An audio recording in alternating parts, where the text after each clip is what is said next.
terme de cette 20e édition avec une lumière magnifique.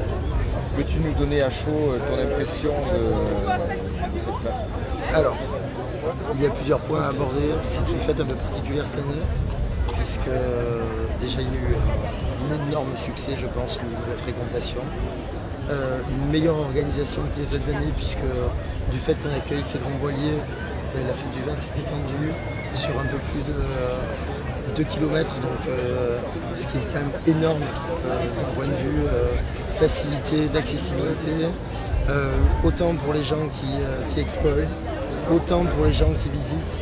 Je pense que c'est un succès, mais voilà, un succès pour la ville. J'ai même pas le mot pour apprécier un petit peu ce qui se passe en ce moment. Après, pour moi, sur un point de vue du musée, on a fait une exposition en parallèle avec les deux musées du vin, du négoce, de l'histoire maritime. Une exposition qui est plus ou moins ludique, mais qui a été énormément visitée au niveau des platanes, qui a permis aux gens un peu de comprendre quel était le lien entre la navigation et le vin. Puisqu'il n'y aurait pas de vin sans navigation, il n'y aurait pas de ville de Bordeaux sans navigation. Donc en fait c'est vraiment le cœur de notre sujet qui a été mis en avant pour cette fête du vin. Ensuite, les gens se comportent bien, les gens sont heureux, il fait beau, il a plu, mais les gens sont quand même là pour passer un bon moment. Quand il pleut, on regarde les bateaux, quand il fait beau, on va un peu s'hydrater et déguster, découvrir des belles sensations. Donc ça a été vraiment, je pense, un moment privilégié autant pour les touristes que pour les Bordelais, pour les exposants. Et après, je tiens tout particulièrement à remercier mes partenaires, les gens qui ont suivi le musée du vin depuis des années et qui commencent à peine. Je pense notamment à la Toque Cuivrée, je ne sais pas si je peux nommer, mais c'est vrai que grâce à eux, on a permis à beaucoup de gens de découvrir une spécialité bordelaise sous forme de jeu, d'une manière un peu ludique, puisqu'on avait donné des prospectus un petit peu partout sur la fête du vin pour retrouver une cloche qui était l'ancienne cloche du Bec d'Ambès, qui a disparu aujourd'hui. Le phare du Bec d'Ambès n'existe plus. Et cette cloche a été récupérée par l'association du Marinopole de Musée d'Histoire Maritime. Et du coup, on l'a mis aujourd'hui en vie.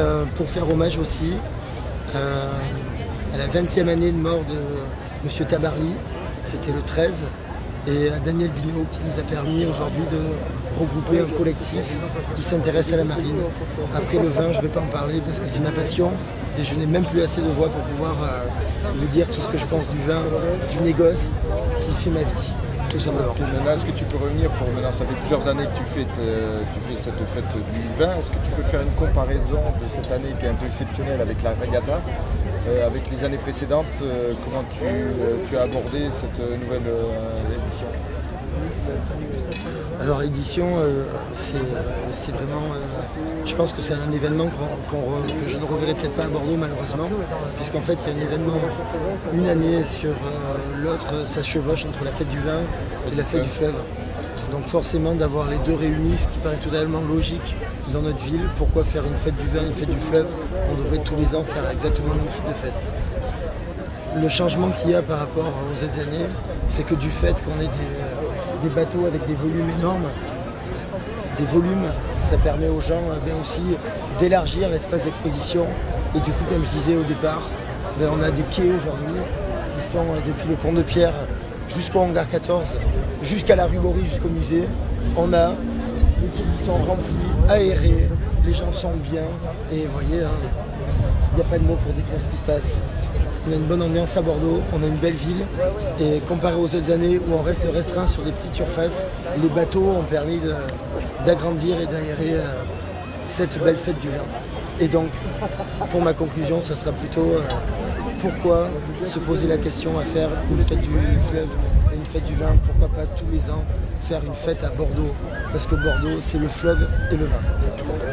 Tu as été à la rencontre de nombreux capitaines de ces beaux bateaux. Quel est le sentiment qui s'est dégagé de ces échanges? Là, on rentre dans un milieu un petit peu particulier, contrairement au vin, ou en tout cas au négoce bordelais qu'on connaît aujourd'hui, qui est quand même un milieu assez particulier, où il faut quand même faire ses preuves avant de pouvoir se distinguer et prétendre être négociant.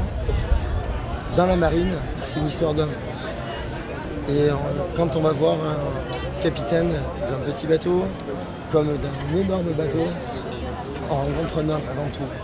Un homme, comme vous pourrez le voir sur la One TV de Bordeaux, un homme d'un petit bateau comme d'un grand bateau, eh ben, c'est quelqu'un qui a un cœur, qui fait partager sa passion. C'est un peu comme nous et moi à travers mon musée, où j'essaie justement de transmettre une passion. Ben, la marine, ce sont des gens qui courent des risques, qui rencontrent, qui sont confrontés à la nature, pardon.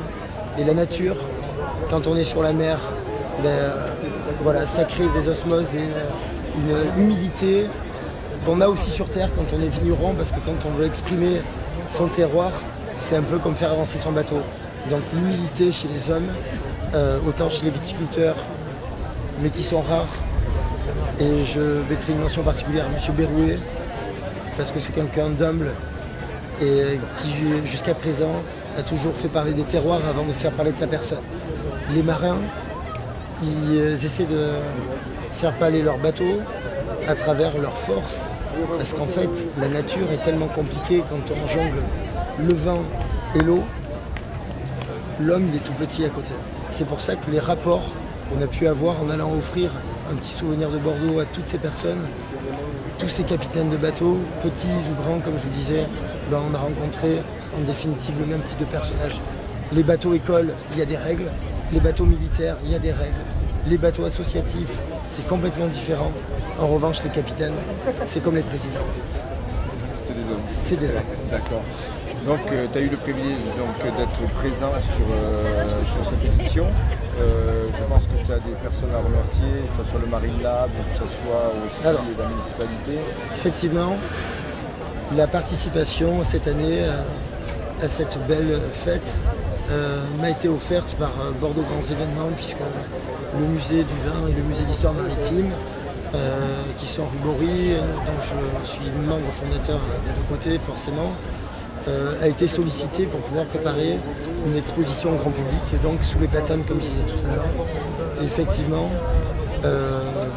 en contrepartie, on avait demandé d'avoir un minimum de visibilité sur cette fête, donc on nous a invités. Et je remercie bien évidemment Monsieur Coconnier de Bordeaux Grands Événements de nous avoir permis d'être présents dans un container. En plus, ça concerne bien forcément le métier de négociant et la marine, le container. Donc merci de nous avoir fait une petite place afin de pouvoir finir et proposer aux gens qui ont pu nous passer à côté de nous, puisque forcément les quais sont grands, de leur dire que oui, à Bordeaux, le vin, la marine, ça a une âme, et c'est rue Bory avant tout.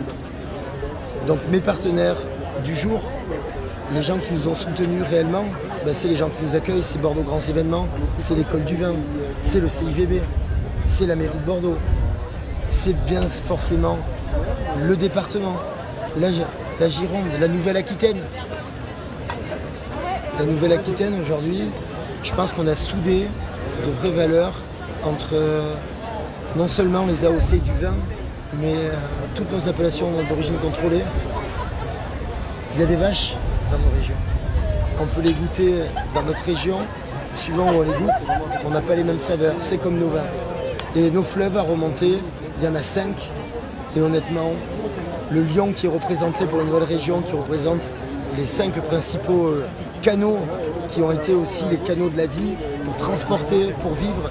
Mais voilà, on a une région qui est unique et merci à la région, merci au soleil, merci à toutes ces personnes qui nous ont étoilés auparavant et qui nous permettent aujourd'hui de naviguer, de vivre, de filmer, de déguster et de partager un moment. Et on va faire comme les capitaines. Terminer par ces bonnes paroles.